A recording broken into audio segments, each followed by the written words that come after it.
Maximize Business Value podcast. This podcast is brought to you by Mastery Partners, where our mission is to equip business owners to maximize business value so they can transition their business on their terms. Our mission was born from the lessons we've learned from over 100 business transactions, which fuels our desire to share our experiences and wisdom so you can succeed. Now here's your host, CEO of Mastery Partners, Tom Bronson. Hi, everyone. This is Tom Bronson, and welcome to Maximize Business Value, a podcast for business owners who are passionate about building long-term sustainable value in their businesses.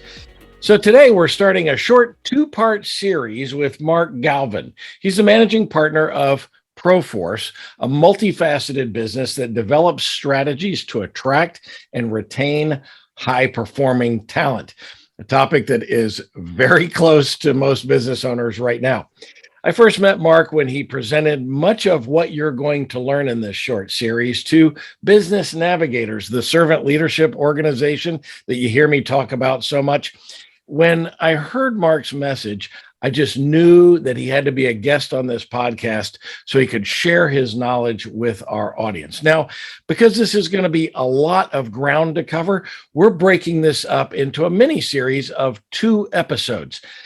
So today we're going to kind of lay some of the groundwork, and then next week we're going to get into more of the implementation. So in this episode, we're going to cover these topics: employer branding, your online reputation as an employer, and the difference between talent recruiting and talent attraction. I'm very excited to hear that. So welcome to Maximize Business Value. Mark, tell us about ProForce. Yeah, thanks, Tom. Really appreciate the opportunity to be here. ProForce is based in Dallas, Texas, but we serve companies all across the United States. It's a virtual delivery model, and we've got everything that we need to do to be able to serve and support businesses anywhere. The company focuses almost entirely on helping organizations build an online reputation that makes them look attractive as an employer. In this industry, we call it the employer brand. And it's absolutely critical for being able to move from recruiting talent to what we call a talent attraction model. So we also provide recruiting support where it's needed for clients, but the real focus and value proposition is helping our clients transform their online reputation as an employer of choice. That is so wonderful. And I think that these are probably terms that people may not be familiar with, right? And, talent attraction versus talent recruiting, because we all talk about recruiting. So I'm really excited to kind of unpack a little bit of this today. But before we get there, let's set the stage and give us a little bit about your background and why you started ProForce. Well, this goes back years because as an operations manager, my background was leading operations, leading teams. I was with Accenture for 9 years, and I had a team of 250 people in North America. And I was always dependent upon HR for supplying me resources for the team. And I was always frustrated that somebody would send me a candidate for a job, and all I would get was one candidate. I wanted a choice. I wanted to think that I was being able to choose the best of a litter, if you will. And that never happened.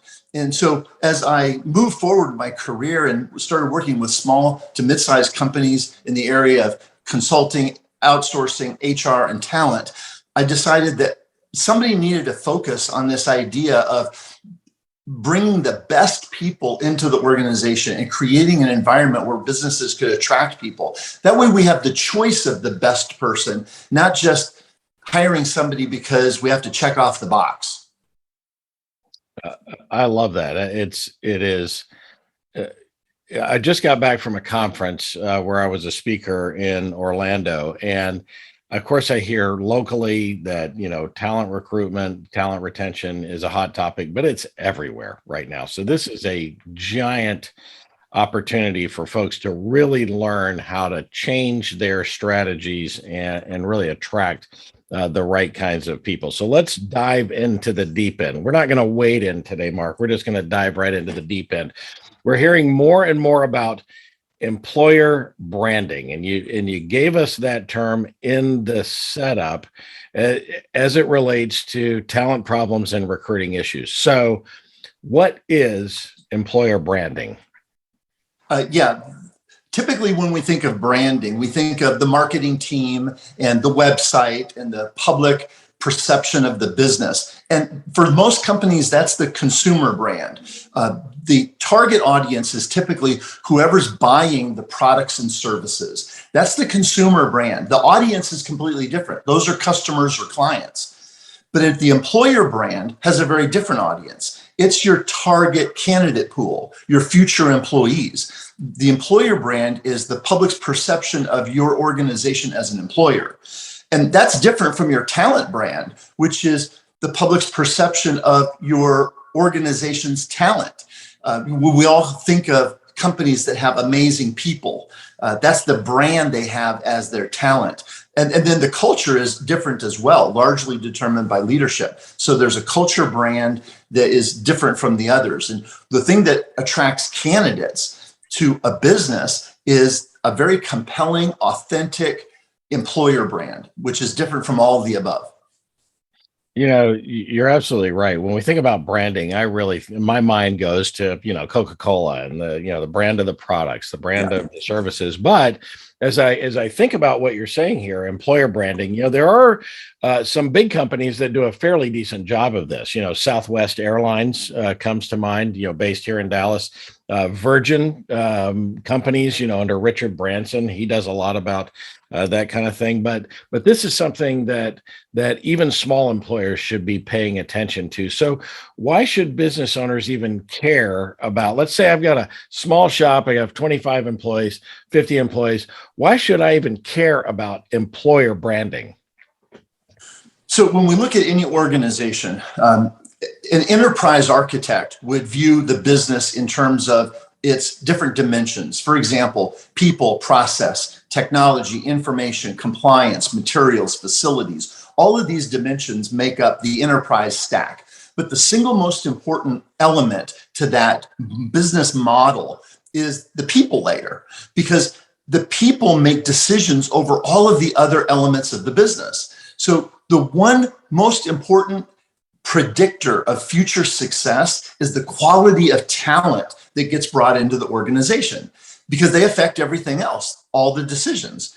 So we can look at the quality of people and forecast what the future is going to look like for that organization just because of that. So if a business is really committed to growing their organization, they've got to be able to focus on bringing in the very best people for their operation.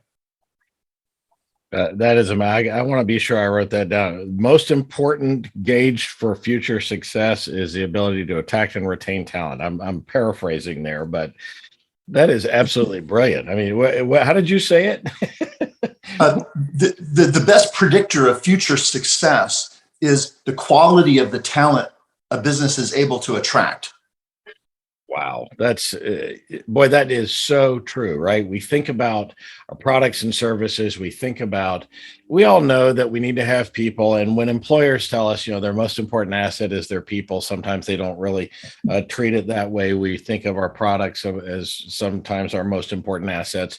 But you're right. In order to have sustainable success, I never thought about the ability to attract and retain good talent and have good people is the best litmus test for making sure that you can guarantee long-term sustained success. That's we could just stop right there. So is there a way to recognize when a company's recruiting or talent acquisition function is struggling? Yeah, typically there's a bunch of symptoms. Sometimes they are measured as part of the existing scorecard or metrics of an organization. For example, the time to fill positions is extended or excessive, cost to fill jobs, the increasing salaries in order to be able to attract people. A lot of times we see organizations throwing additional bonuses. I've heard of huge bonuses recently to just get people into jobs. Then what we also see sometimes is an indicator is lower quality of talent. People being brought in just to fill the job, not necessarily high quality or high performing people. Candidate engagement is another indicator. I talked to somebody this week, president of a company, where they have 2/3 of employees that ghost the business after they get started. They just don't show up again. How do you deal with that? These are signs and symptoms that there's a problem. But I want to suggest that in a lot of mature organizations, you can have a mature operating model for talent acquisition, HR, recruiting. It's all the scorecard looks green because you're filling positions. They're timely. You've got your cost to fill metrics that are green. But that doesn't necessarily mean you're bringing in the right people, because we're frequently not measuring the quality of the talent or the future contributions they make. Instead, that's a pain point that operations feels down the road. So these are all symptoms. I'd be willing to bet that a lot of small businesses don't pay attention to time to fill positions, and perhaps success rates when they're hiring people. Because I think when you think about a metric of time to fill a position, it's time to fill it with the right person. How many times do employers go out and fill a position to check a box, and 3 months down the road, 6 months down the road, 12 months down the road, it's not the right person, it's not the right fit, and you wind up separating, whether it's voluntary or involuntary on the employee's part. And then you have to go fill that position again. And so to me, that's still filling that same position, right? Because it wasn't filled right the first time. I mean, do you see that as a challenge that employers many times are willing to settle to fill a position? Yeah, absolutely. It becomes an operational pain point. And a lot of leaders will say, look, anybody is better than nobody, because we're now beginning to feel problems or consequences of these issues. For example, quality problems, safety issues, poor customer satisfaction, time to serve, SLAs, all start to get impacted based on vacancies or what we sometimes refer to as the cost of poor talent. I want to hear about that. You mentioned that. And I'm going to ask about that in just 1 second. Anybody is better than nobody. I just think that is a common misperception of business owners. We just need to fill it and get it going, because the wrong person in a position can do more damage to business than waiting a little bit longer and still kind of fighting through the storm of trying to get back to the level of service that you want to provide. But it's better to have that pain on the front end than having the pain of dealing with filling the position with the wrong person. That's my opinion, and I've experienced that so many times. So do you calculate all of that stuff when you talk about kind of the cost of poor talent, and what that does? What does the cost of poor talent mean to you? Okay, so what you're talking about now is typically within the framework of what we call the business case, because typically there's an operational leader or a CIO or CFO or VP of operations or HR that's responsible for authorizing additional labor or backfilling jobs. So they've got to be fully aware of why we're going down this path, why we're hiring more people, or why we're backfilling jobs. But just because we make the business case financially doesn't necessarily mean that we're capturing the full consequences of this cost of poor talent. For example, I would argue that the biggest cost is the impact on leadership.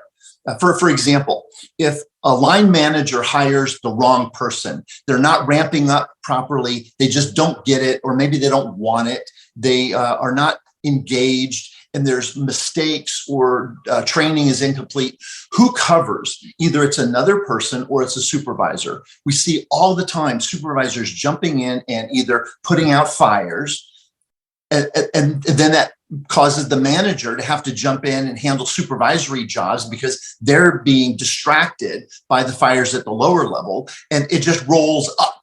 That cost to the business impacts leadership. And it's terrible because their potential to achieve their objectives is now compromised. It creates high stress. They're distracted because they're fixing other people's problems, and they're prevented from making higher level contributions. They can't focus on the bigger opportunities. And that is orders of magnitude greater than these operational things that we can easily measure. I see that all the time. The people hire folks to fill positions, and then they wind up doing the work themselves anyway. And to me, that's a symptom of poor documentation. You don't have your processes documented, things like that. It's one thing to attract the right person, but it's another thing to get them trained and fully operational, right? And I'm sure that this resonates with our audience. Can it get any worse than that? Yeah. These are consequences that continue if they play themselves out. You can lose revenue. I'm sure there's somebody listening right now who has lost a contract because they missed SLAs or they had something go sideways that was unrecoverable. I've seen contracts completely destroyed with clients because there was a data privacy breach. Just stupid, silly things that happen because of people, process, technology, whatever is not being executed properly. But again, it goes back to that enterprise stack. Who's making the decisions? It's the people. Right. The people closest to the problem, right? Always. Yeah.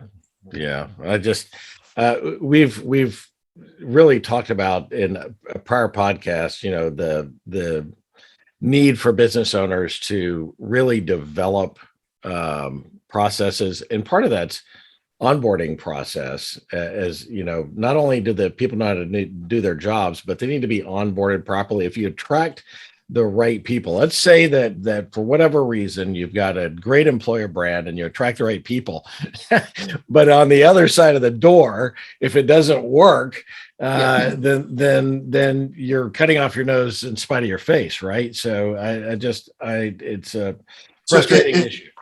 Yeah, if you let me interject real quick, I think, what you're describing is a pervasive issue, and it is aligned with what I call the talent supply chain. And that gives us a picture of the overall end-to-end process of what it takes to identify, attract, hire, and then deploy, engage, and retain somebody. If you think about that entire end-to-end process, the talent supply chain, there's a bunch of individuals responsible for the work. You have a sourcer and a recruiter and HR and this hiring supervisor and hiring authority, the manager, and the people that are involved in training and orientation, and just all of these stakeholders. The idea that the candidate's experience is going to be consistent all the way through and they're going to be treated the same way is unrealistic, because there's no single value stream owner or process owner over that entire end-to-end value stream. Yeah, I totally agree. And that's a big challenge. So before we take a quick break, these are a lot of issues that we've brought up here. Why are most organizations not addressing these issues? I would say the first one is blind spots. For example, you've got HR that typically is responsible for compliance and human resources related activities, not talent acquisition. So they point the finger over to talent acquisition. Talent acquisition says, yeah, this is not really my problem. It's somebody else's problem. Branding is marketing's problem. And marketing says, no, we don't deal with things on the internet. We supply information to the web development team. And the web development team says, no, this really isn't our issue. We don't develop content. We just put up and hang up things that are given to us. You really need to talk to somebody in the CEO's office. And the CEO says, no, I don't handle that in our part of the organization. We delegate that entirely to HR. It's like, hello, there's no owner, and everyone has their own blind spots. Nobody can see the bigger picture. Another is just status quo. We've always done things this way, and trying to get, especially the larger the organization, the worse it is, get them moving, making an adjustment is terrible. And then siloed teams. I mean, all of these issues impact why organizations haven't recognized the problem and taken action to do something about it. We see that happening only in the very largest organizations. But I would tell you honestly that small to mid-sized companies need this stuff the most, because a bad hiring decision disproportionately impacts them. Oh yeah. If you think about it, let's say you have 10 employees and you lose one, you need to hire one. That's 10%. Of your workforce, right? If you make a bad hire, it's 10% of your business that you're dealing with. Bigger companies, 50 people, and you need to hire 3. It's a high percentage of challenge. In big companies, they perhaps can cover that over, right? Yes. So, and you talked about silos. It's funny. In big organizations, you'll wind up with these silos, right? Sales and marketing and operations and HR and finance and all of this. In small companies, typically when they start out, there's no such things. There's no boundaries, right? Everybody's kind of helping out and doing things. It doesn't take long for these silos to be built. And when they build them, they're building them out of stone. There's an author by the name of Eliyahu Goldratt, who wrote a book called The Goal. And in that book, he teaches a concept called local optima. And that means that an organization is optimizing an element exclusive of its enterprise impact. So that's where it goes back to talent acquisition can be all green. We've hired all of our positions, speed to fill, cost to fill, all of our metrics are green. However, we hired the wrong people. And so we have all these red impacts, operational metrics that are on fire in other places because of the damage we sent downstream. So local optima is not, it's an evidence of silos, but it's a terrible enterprise level impact. I'm going to put a link. That's one of my favorite books, The Goal. When one of my companies was acquired by a big publicly traded company, they had a project every year that they called Leadership Week. That was sort of like, fraternity hazing a little bit for corporate structure. I'm kidding. They brought in all of the people who had been elevated into leadership into a resort in the Florida Keys. And you start with just a small group of people, and you're one-on-one with the CEO and the COO.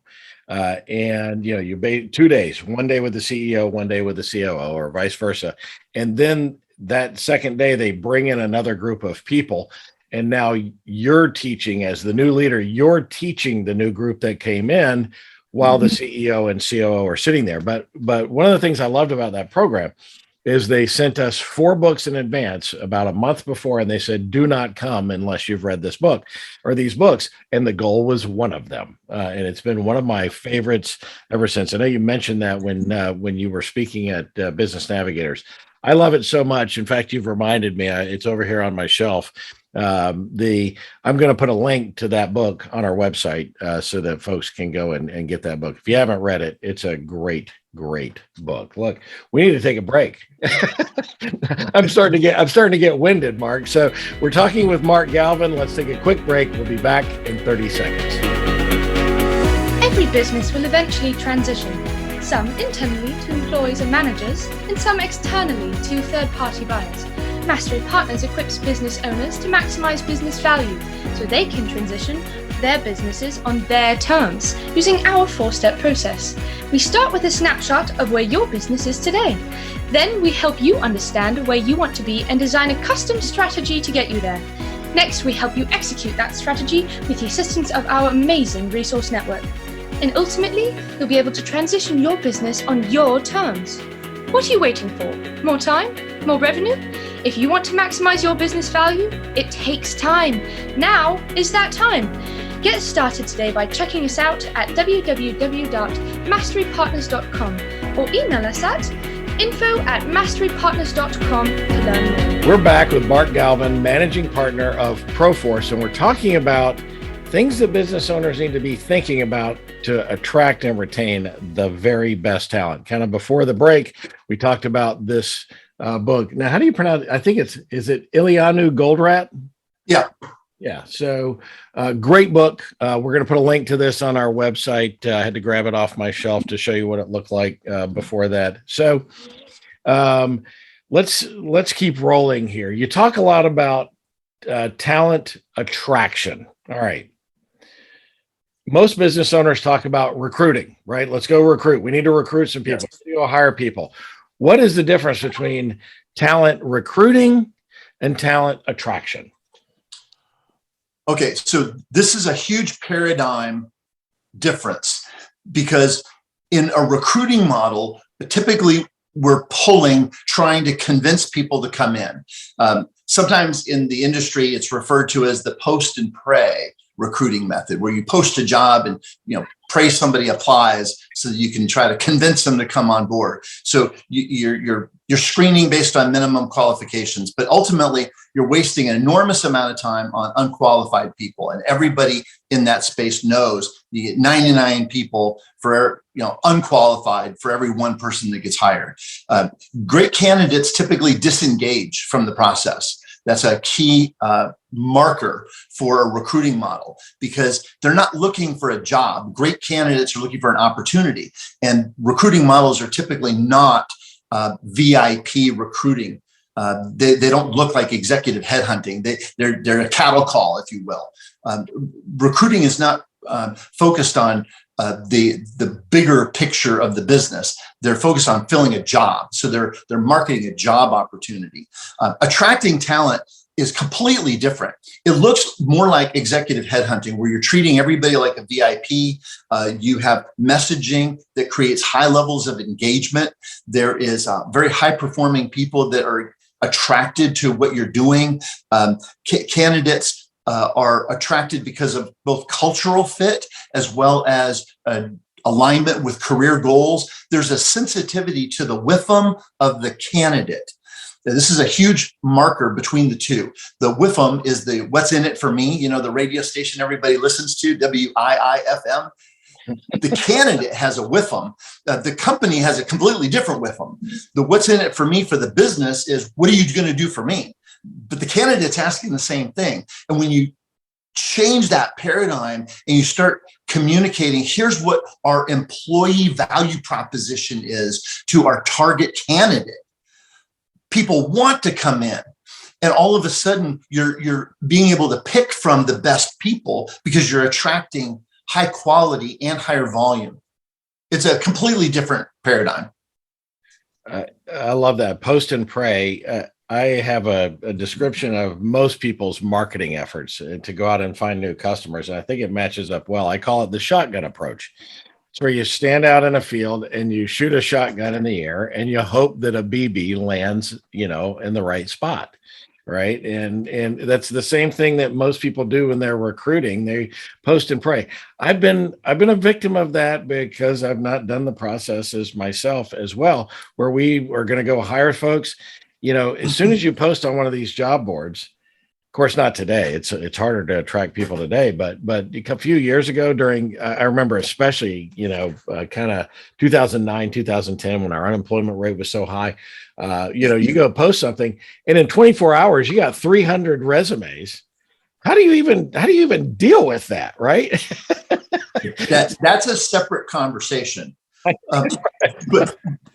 But as you're talking about these two differences, these two paradigms of recruiting talent versus attracting talent, I'd like to call attention to one other thing that is a key differentiator, and that is in a recruiting model, you typically have a recruiting organization, a team, talent acquisition that are running the numbers. They're executing a process. Everything is very mechanical. And even the conversations, if you listen to their conversations with candidates, they're interrogating the candidate to try to screen them out because they're trying to get the numbers, because they're being measured on speed to fill, time to fill, et cetera. That is a highly mechanical approach. In a talent attraction model, you have recruiting that is vested in the vision, mission, culture of the company. They believe in the leadership, and their communication sends the message that they believe in what they're saying. And that, again, is attractive to the right people. When you have a candidate that says, wow, I love what you're saying. Wow, you really love the company you work for. Wow, you're really passionate about what you're doing. I would love to work for a company like that. When you hear that from a candidate, you know you're looking at a talent attraction model. It's another differentiator, and it's not common. Well, and so I would say probably, I don't know if you have stats to support this. 99% of businesses are in a talent recruitment versus what you're describing as talent attraction. It's a high percentage, right? I would give a little more liberty to the numbers. I think probably 10 to 15% of businesses, honestly, have started to implement these employer branding talent attraction strategies. And that's where we've learned what works and what doesn't.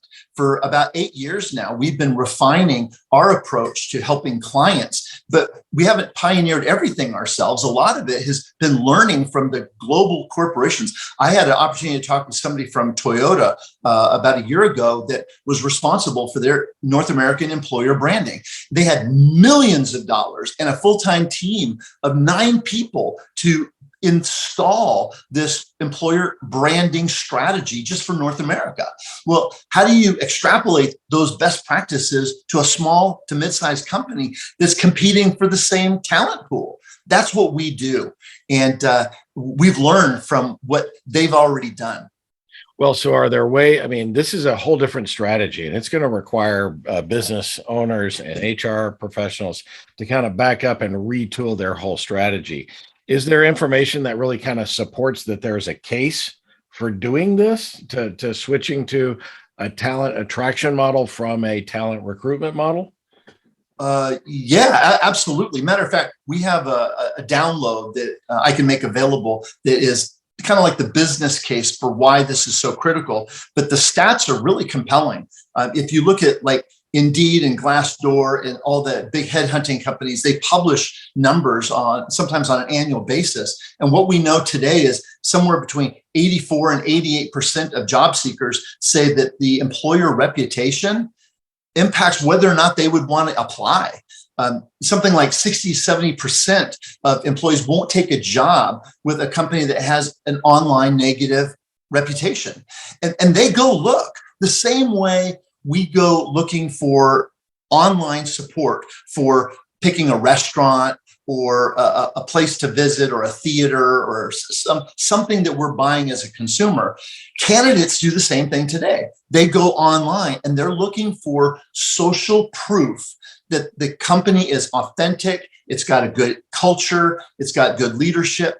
And if they find anything negative, the most judicious employees, the top performing people, are the ones that exercise the most due diligence. They completely disengage. 92% of employees say in these stats that they would consider leaving their job if they could go work for a company with a better reputation.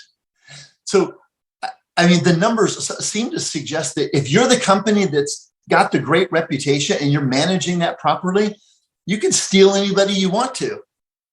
Yep, you're absolutely right. So how can someone tell if their organization needs to improve their employer brand? Well, one of the things that, and by the way, on the stat you gave us, you said about 10 or 15% are doing it. There's 85% of businesses then that are not, paying good attention to their employer brand. I would argue it might be higher than that, but hey, you're the expert here. Well, and those would be almost 100% squarely in the small to mid-size space. Exactly. So how can you tell if you need to improve this? Well, I can tell. For example, if somebody got on a short call with me or one of our team members, we would very quickly go out and look at who they are online. And we would basically be wearing the hat of, if we're a candidate, what would we be looking for? Well, we would go to their website. Okay, but all that content's been approved by HR and legal, so it doesn't have a lot of social proof value. But we'll look at their career portal. So if you don't have a careers page with a robust portal that supports your communication to candidates, then there's first big miss. Another thing that we would look at is what is the employee population saying about their own company? So if you go to Glassdoor and Indeed and these organizations that provide a place for not just current employees, but also former employees. And what a lot of people don't realize is candidates that interview but never get hired, they're given an opportunity to go voice their opinion about the company on these platforms. So the most striking thing is that if you go to one of these platforms where there's employee comments, there's frequently a button that says, was this helpful? And what you find is that the negative comments have the most clicks. In other words, the people that are reviewing this content, probably future candidates considering your company for a job, they're clicking on the negative comments as the ones that are the most helpful. It's striking. So you can go out and look at that yourself for your own business. I mean, in 45 minutes to an hour, we can very, very quickly look at all these data points, and there's a few others, and determine if an organization's got problems that could be the source for why they're not attracting people, why they're not getting quality people, why they're not hitting their numbers, why they have all these other symptoms and problems. Retailers and restaurants are always paying attention to their online reputation on places like Yelp, and other review sites. But a lot of business owners may not know about, like, Glassdoor, right? That's where people can go and post reviews if they've worked for the company or interviewed with the company, and they have opportunity to do that. I would suggest for everybody listening to this podcast, if you haven't looked at your Glassdoor, then you should probably go have a look at that and just kind of see how people are thinking. And I bet if you have 15 employees or more, you probably have a Glassdoor page. So Tom, let me give you a quick story, because we had a client a while back who was a software development company, and they were so focused on their consumer brand. They had a beautiful website. They have a great product. They have good culture to the degree that all of their leadership are very ethical. They're spiritual people. They just are just good people, but they were not attracting great candidates. And it was just this enigma. Why are we not being able to find? So they were forced into the box of, look, someone's better than no one. And they were hiring people that they didn't stick. They had attitude problems. And so it was showing up in cost of operations, turnover, mistakes that were impacting the client. So they came to us and they said, look, we need some help figuring this out. And one of the data points that was very significant is they had an Indeed profile online that was completely unmanaged. It wasn't claimed, and yet it was accumulating negative comments by former employees. So who's the most vocal? It's always the people that are ticked off, mad, have an axe to grind. They're mad at their supervisor, whatever happened to them, it was all unjustified, right? They're the ones that are the most vocal. So they had people going out and posting stuff online, and they didn't even know it.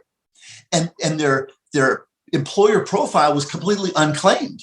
So not only were they not managing a positive environment online, they were not responding to the negative stuff, and they were getting hammered. So it doesn't take a candidate more than a few seconds to go online and do a search and get this information. And what do they click? They say the negative comments are the most helpful, because in a candidate's mind, they're avoiding a disaster. Whoa, I don't want to apply there. And they completely move on. That's why we say the highest quality people, they're not even in your candidate pool. They've disengaged because what they found online. Yeah. And it, that description, thank you for telling that story, because I'd be willing to bet that many employers that are listening to this today are the same way. They've got a great company. They really have a good culture. They put out good product, and their brand, their consumer-facing brand, is good, but they don't pay any attention to the employer brand. And so it's really important. Thank you for sharing that story with us. Is there some sort of a formula or a framework that organizations can use to improve their employer brand? Yeah, actually, what we've identified is that there are 5 elements or shifts that have been made to move away from this traditional recruiting model, which in most respects, it hasn't changed for 30 years. I mean, as long as we've been using the internet and recruiting people, nothing's really changed until most recently when there's been this advent of employer branding strategy being implemented. And when we look at what the pioneers in the field have done and what we've tested, what we found is that there's essentially 5 major components to moving to this paradigm. One is creating what we call experiential constancy. And that is that the candidate experience is consistent all the way through the entire process. For example, the job posting and the information on the career portal and what they find on employee comments online and what they see in the website, the way they interact with the recruiters, their interaction with the interviewer, all of those things have a consistency to them. It makes the candidate feel like it's an authentic and genuine company. When there's a disconnect in that end-to-end talent supply chain process, it's like having a weak link in a chain. And we've all seen this where a candidate, they apply, they're excited, they interview, and then somewhere down the line, they're gone, they disengage. And we like them, they were considered qualified, but they saw something or they experienced something that was a showstopper. So creating experiential constancy is critical. The second one is creating two-way authentic communication. This is actually a big deal. And it's a problem when candidates lie on their resume. We all know that, and we know that happens, right? No, but we find that candidates lie on their resume. Shocker! News flash. But we find that employers lie on their resume too. You go online and you look at their website and they have pictures of their culture and their environment, and you can find all of those photos as stock photos someplace else. They're not real. They claim things that are not true. They have promises that are not kept, and then they're describing their organization in a way that's inauthentic. It doesn't matter what you have on fire or what problems you have. You got to be transparent and authentic with people. People are adults. And what we teach is that what we've seen that is the most effective is if you lead with two-way authentic communication. That means being brutally transparent about the good, the bad, the ugly.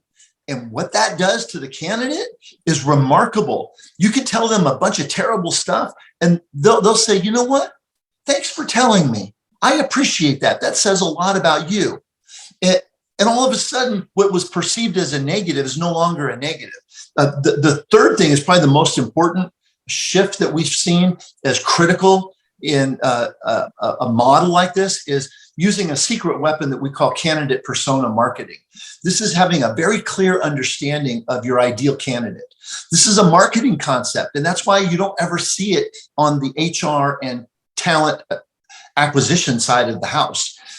Persona marketing is having like an avatar, a understanding of your perfect customer. In this case, the candidate's the customer. Who are they? What's important to them? What do they want out of their career? All of these questions, when you answer them, you know exactly what to say and how to connect with them. I would say the reason this is so important is it creates what we call chemistry. If you go on Match.com, if you're if you're single and you're looking for a mate, you can find somebody that's perfect on paper, but if you don't have chemistry, it's not going to work. Well, the same way, the company and the candidate could be perfect on paper for each other, but if there's no chemistry, we call that cultural fit, then it's not going to work. And we cultivate that with persona marketing, and then finally. Having a control strategy to be able to control all of your online information that impacts your reputation is critical. And then the last shift that I think is really important is if you do this yourself using internal team members, it's kind of like DIY surgery. It's really, really messy and expensive. It's better to go use third-party help or hire expert help that has already been through the process and can make sure that you avoid problems in deploying something like this. What did you call it? DIY surgery? Yeah, it's very expensive and very messy. Yeah, and then by the way, you have to go do it the right way anyway, right? Yeah, the cleanup. And perhaps the cleanup it's even worse. That is awesome. Boy, that is a mouthful. I love these 5 shifts, and that's really kind of was the focus of your talk with business navigators. So that is a mouthful. This is a lot of things to digest. Why is this so important for employers to pay attention to right now? Well, first of all, these shifts impact everything. I mean, how you communicate your mission, your vision, job postings, the way you interview candidates, the way you screen people, your total rewards, how they're presented to people, your core values, your diversity and inclusion commitments, even the way you reject candidates. This stuff has to permeate everything. And I think the reason why it's so important now is the war for talent has gotten worse and worse over the last couple of years. And honestly, we see in some markets, the COVID pandemic issues has exacerbated even more. I mean, just a year or so ago, even Vistage was publishing surveys that 87% of CEOs list talent as one of their top challenges. And they expect to increase costs and investment in hiring people. But also almost half of all businesses say that they can't find the people that they want to find for their organization. It's not that they're not there. We can find them. We can go online and find people all day long. The issue is they can't attract them. That's a different issue. So, and today it's even more challenging, depending on what vertical industry you're in or what challenges you have as a result of the pandemic, warehouse operations, supply chain, virtualized workforces. There's a bunch of sectors and different business models that are disproportionately impacted by everything that's happening right now. So, all of this, it makes this critical timing. One more thing I'll add is that, we talk about maybe 10 to 15% of companies have already implemented this type of strategy. One way to look at that is if you're a company that says, we want to do this, we want to implement a talent attraction model and really take control of our employer brand, you differentiate yourself from all of the other players that are fighting for the same talent pool almost instantly. And right now, we have this window of opportunity for companies to create competitive advantage that's extraordinary by doing this. So that's not going to last forever. We're going to get past the phase where early adopters and the preponderance of companies have adopted this stuff, and then it'll be status quo. But for now, it's a huge differentiator. I couldn't agree with you more completely. I mean, this will become, standard practice at some point down the road. Right. To differentiate yourself today, you need to be an early adopter of some of these strategies. Look, yes, this has been a great conversation, but before we go, what would you recommend to an organization that really wants to improve their employer brand? First of all, I think what we'll do is we'll provide access to a resource that a business can use to go do a self-assessment, if you will, a series of questions that can be asked to basically do a quick evaluation, a litmus test on, how are you doing? Where do you have hot spots that might be impacting your ability to attract people?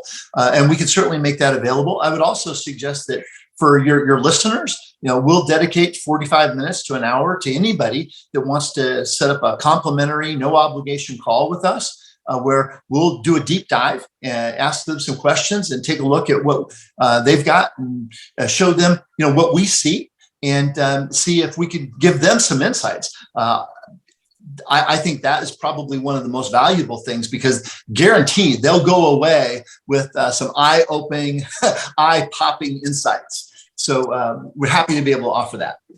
That is awesome. Thank you for doing that. And of course, we'll have more time next week to do a little bit of a deeper dive. I have to give a little disclaimer here because our longtime listeners know that when we get to this point in the podcast, I ask the same two questions. We're not doing that this week since Mark's going to be right back with us next week. Don't worry. We're going to get right into those two last questions next week. I know many of you listen all the way to hear that, but don't worry. We'll be back there next week. So, Mark, this has been a great walk today through a lot of this stuff to sort of set the stage for our conversation next week. How can our viewers and listeners get in touch with you? Yeah, our website is ProForce, ProForce, ProForceCO.com. And there's a variety of information there. There's a whole page on thought leadership, resources, downloads, client case examples. You can reach out to us directly through one of the contact forms there. But there's also some other information that people can listen to that goes into a little bit more depth. But that's probably the best way to get a hold of us, through the website, ProForceCo.com. Awesome. Look, Mark, this has been a great conversation today. I wish we could go on. And here's the good news. We can. We're going to have another episode next week that gets a little bit deeper into this. And I'm really looking forward to that. Mark, thank you for being our guest today. Yeah, thank you very much. This is a lot of fun. I look forward to the next session. Absolutely. You can find Mark Galvan at ProForce Co. So ProForce, ProForceCO.com. You can find him on LinkedIn, or if you're up for it, you can find him right back here next week when we wrap up this mini series. Do not miss it. We're going to give you some practical advice about how to go out and implement this stuff. This is the Maximize Business Value podcast, where we give practical advice to business owners on how to build long-term sustainable value in your business. Be sure to tune in each week and follow us wherever you found this podcast. Add your comments. We love your comments and we respond to them all. So until next time, I'm Tom Bronson, reminding you to be intentional about developing your employer brand while you maximize business value. Thank you for tuning into the Maximize Business Value podcast with Tom Bronson. This podcast is brought to you by Mastery Partners, where our mission is to equip business owners to maximize business value so they can transition on their terms. Learn more on how to build long-term sustainable business value and get free value-building tools by visiting our website, www.masterypartners.com. That's master with a Y, masterypartners.com. Check it out.